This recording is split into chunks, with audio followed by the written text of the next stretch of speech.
Coucou à tous, j'espère que vous allez bien. Aujourd'hui, je vous partage la recette de ces roses de baklava qui sont un pur délice. C'est une recette qu'il faut absolument tester pour le ramadan. Elle contient très peu d'ingrédients et c'est franchement très facile à faire. Suivez avec moi cette recette là. Comme vous pouvez le voir, vous avez de la pistache de partout et c'est vraiment trop bon. Allez, c'est parti, on prépare ça ensemble et il faut commencer par préparer le sirop de sucre. Il faut absolument commencer par le sirop de sucre parce qu'en fait, on va le laisser refroidir ensuite pour pouvoir l'utiliser. Donc pour ça, on prend la même mesure de sucre et d'eau. Là, ici, on va prendre 200 grammes. Donc vous mesurez et c'est la même sucre et eau. Et ensuite, moi, je rajoute 2 tranches d'orange.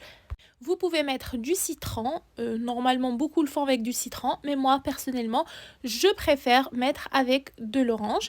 Donc je mets ça, je porte à ébullition et là je vais faire fondre mon beurre. Donc je prends 250 grammes de beurre et je vais fondre le beurre jusqu'à ce qu'il devienne beurre noisette.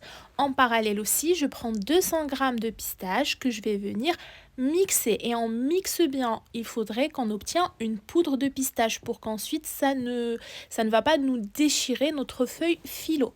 Et avec ça, on aura tous les ingrédients qui sont prêts. Donc concernant le sirop, là, on l'a porté à ébullition en moyenne 10 minutes. Et à la fin, ici, je rajoute 3 cuillères à soupe d'eau de fleur d'oranger. Notre beurre, il est devenu noisette, c'est-à-dire qu'il a pris cette couleur. Comme ça, on est sûr que tous les liquides se sont évaporés et on n'a que du gras. On met nos feuilles phyllo dans un torchon pour qu'ils gardent leur moelleux, plus ou moins. Et en fait, ici, j'en ai pris à peu près 500 grammes, donc ce qui va me faire plus ou moins une vingtaine de pièces. C'est parti, on prend du coup la première feuille, donc comme montré dans la vidéo, on va badigeonner de beurre. On va ensuite plier la feuille en deux et après on plie en trois. Et on met au milieu notre pistache, notre poudre de pistache. On replie en trois, on va rajouter un peu de beurre. Et on va venir ensuite enrouler ce ruban pour obtenir la petite rose. Donc c'est très simple mais je vais quand même refaire une autre avec vous, comme ça vous saurez. Et à la fin, je vais rajouter un petit cure-dent. Alors là, c'est facultatif. Si vous pouvez les serrer dans un moule, ça ira très bien. Mais sinon, je le fais au cas où. Donc ici, je refais une autre avec vous. Donc on a plié la feuille en deux, ensuite en trois. Et on va venir mettre la poudre de pistache plein au milieu. Et on replie en trois.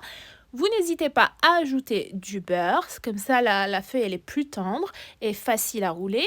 Et ensuite, attention par contre, le beurre il doit être complètement refroidi, sinon il va vous déchirer la feuille. Là, vous roulez, comme je vous ai montré, on va finir par mettre un cure-dent. Et en fait, comme ça, le roulé, il va y avoir de la pistache partout. Et quand vous allez manger, vous aurez de la pistache partout en fait. Et c'est parfait. Une fois qu'on a terminé, on met tout ça dans un moule et on va venir rajouter un peu de beurre par le dessus. Ensuite, ça va partir au four. Four, je le préchauffe et je le mets à 180.